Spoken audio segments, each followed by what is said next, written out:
Hello, I'm Dr. Scott Jens from Sandbox, a business coaching service, and I'm thrilled to welcome you to the eyeTHRIVE Contributor Profile Series, where today I'm interviewing one of our key contributors, Dr. Jennifer Stewart. Dr. Stewart is from Connecticut, where she's a partner at Norwalk Eye Care, while also leading her specialty practice for sports and performance vision called Performance 2020. Hello, Dr. Stewart, how are you? Good, thank you for having me today. Well, we're thrilled to have you as an eyeTHRIVE contributor. So let's get into helping the audience know who you are. You've told us that you're a performance athlete, that you've been so for a big part of your life. Tell us about that background a little bit. So I have been an athlete my whole life. I was a competitive field hockey player, gymnast, and track and field athlete in high school. I also was an avid horseback rider and competed in jumping and rodeo events. In college, I ran Division I track and field at Marist College, where I was a field event specialist, and I currently hold 2 school records in shot put and triple jump. After college, I transitioned to endurance sports and took up triathlons, cycling, and running. And now in this new time, I have recently taken up Olympic weightlifting and have my first competition in a month. Does Olympic weightlifting mean you have your sights set on the Olympics? I wish, though. Okay. It's a type of weightlifting focusing on 2 events, the snatch and the clean and jerk. So that was my pre-COVID, I started right before COVID. And then since we've been back in June, I started back with my coach. So it's a lot of fun and just another way to keep involved in sports and athletics and performance. And it's just a lot of fun. That's awesome. Thanks for sharing that. Yeah. So you've been a triathlete, and that's testing your abilities across 3 very different sports. And I'm wondering if you would draw a parallel to how optometry might have 3 key areas of focus in the business that you really think are important for an OD to think about focusing on themselves. So, in triathlons, I wish you could make it easy and just focus on one, but, being equally confident and able to perform in the swim, bike, and run will make you a better triathlete. And I think as a business person and an optometrist, we sometimes just focus on patient care. And that's why I became an optometrist. I wanted to work with patients and people, but we often forget about the business.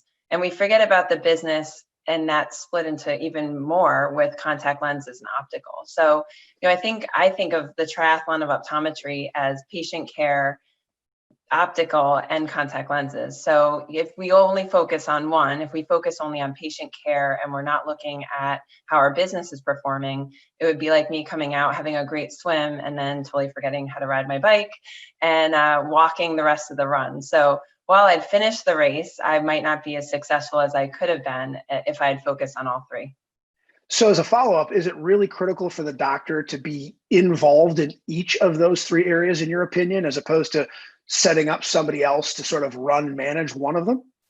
I think so. No one's going to run your business and be as invested as you are. And while we're not trained technically, most of us have gone to school and had very little experience in business. It's not as intimidating as it seems. And, it doesn't have to be where you pull out, a piece of paper and you're hand calculating everything and trying to do it by yourself or from scratch. Having a software that really pulls those metrics for you and makes it easy really helps that become more efficient. So it can be intimidating, but if you start from scratch and start with one step, when I first started doing triathlons, I didn't say, I'm going to go out and compete in an Ironman in a month.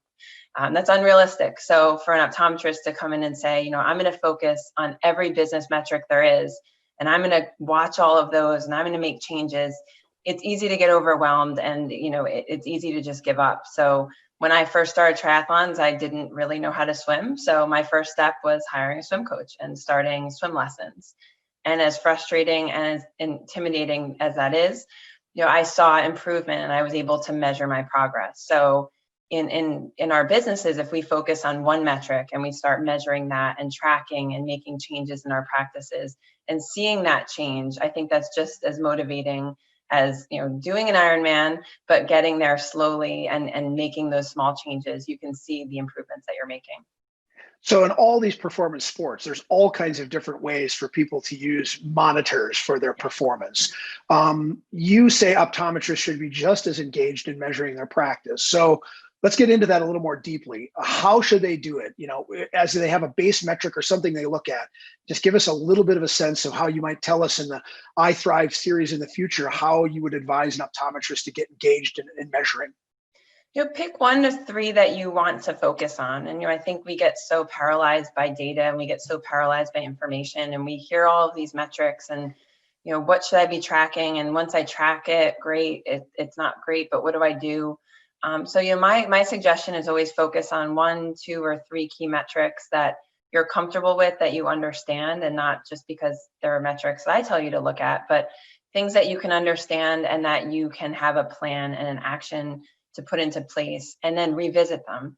Some of us get so excited, we come home from a conference or a meeting or a virtual meeting, and we come back to our practices and say, I learned these million things I want to do in the optical. So staff, here's how we're doing these 10 things. But we don't actually ever measure it. We don't look at, what's our average frame price or average frame sale. And I heard, Dr. Stewart at a meeting tell me, here's how you can improve your performance. And we're going to try that for 3, 6, 9, and 12 months, and we're going to track and see how it goes. So many of us just come back and we're so excited, which is great. It's great to come back from a meeting and be excited. But we come back and our staff have gotten so used to it, and they go, oh, she went to the eye doc meeting again.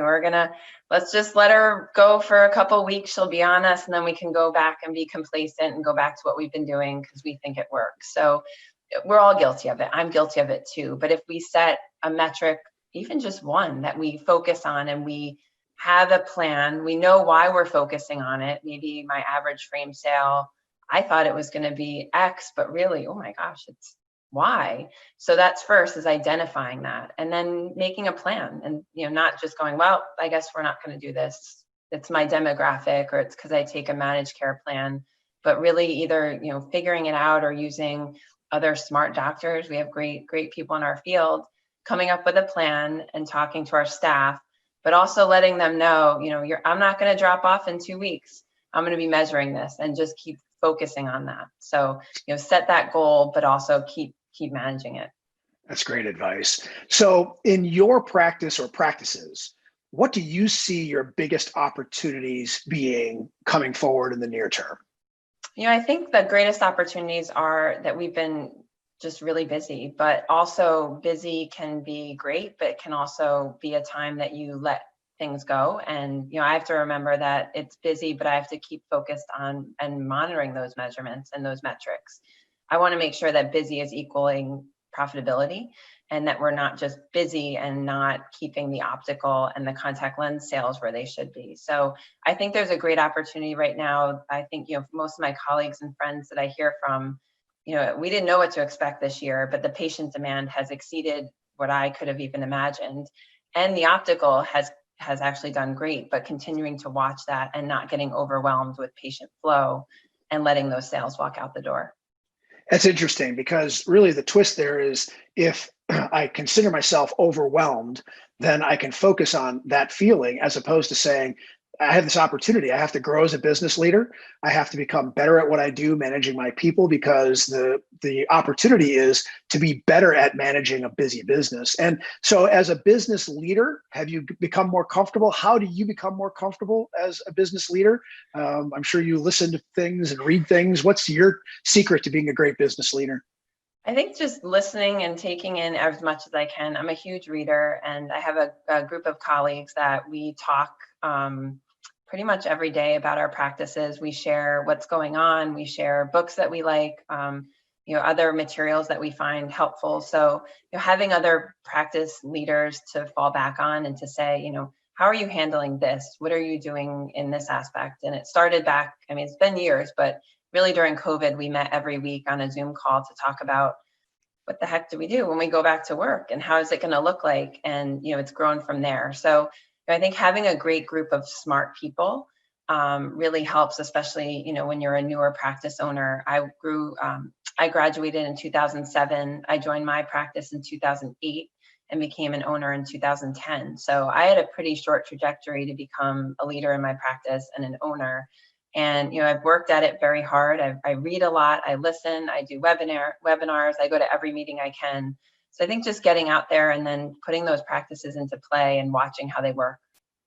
It's like running and like weightlifting, right? You get around people who are of different skill levels, and it seems like everyone's boat, floats higher in the rising tide.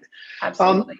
as an iThrive contributor, the last question I have for you is, how will you help inspire ECPs to, take on their next level with your content?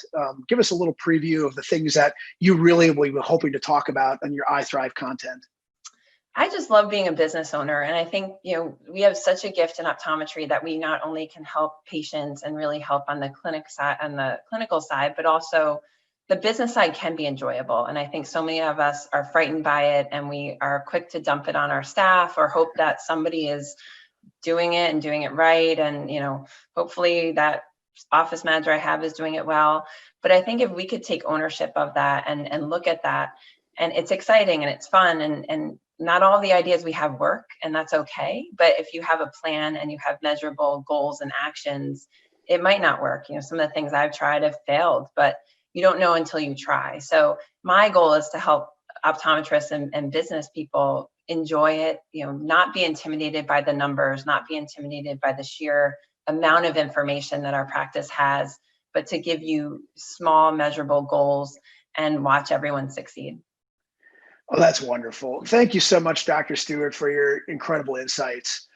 For all of you in the iThrive community, make sure to follow Dr. Stewart's content as it comes out. You're going to find success from it. And make sure to check out the other iThrive contributor profiles as well. Until then, be great at all you do.